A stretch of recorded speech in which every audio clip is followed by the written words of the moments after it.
წერალთა სახლში შორენა შენგელიას წიგნის გზაჯვარედინზე პრეზენტაცია გაიმართა.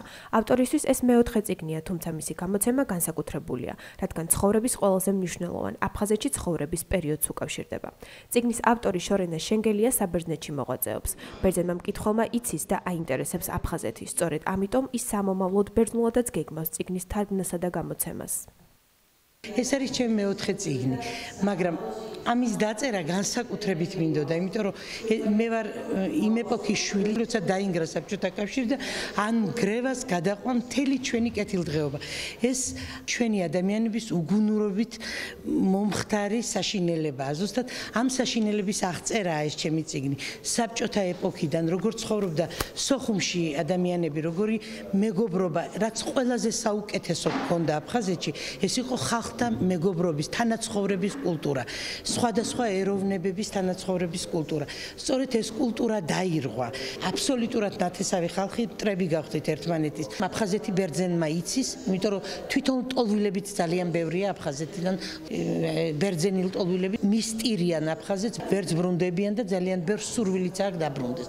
ალბათ სჭირდება, უფრო მეტი მუშაობა სჭირდება აფხაზეთისაკენ, რომელიც მე მივიწყებულად მიმაჩნია.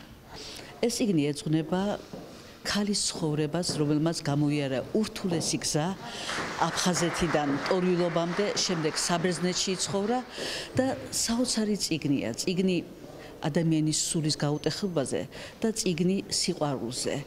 თუ როგორ ეძებს ქართველი ადამიანი გზას და ხიდს აფხაზეთისაკენ. ამ მშვენიერი წიგნისთვის ქალბატონ შორენას გადაეცა ნიკო ნიკოლაძის სახელობის პრემია. ეს არის პრეზენტაცია წიგნის, რომელსაც ქვია გზაჯვარედინზე.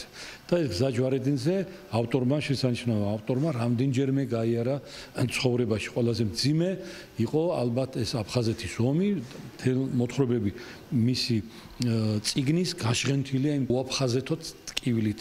ის წავიდა საბერძნეთში, მის შემდეგ მან ცხოვრობს და იქ დაწერა რამდენიმე წიგნი. ერთ-ერთი წიგნი სხვა შორის ითარგმნა ბერძნულად, ეს არის ქართველი დევნილი ქალის ცხოვრება, ჩანს ის დიდი ტკივილი, მაგრამ ამავე დროს ის დიდი ოპტიმიზმი, რომელიც მას აქვს და თავის ცხოვრებით და შემოქმედებით, ეს არის სამაგალითო ქალბატონი.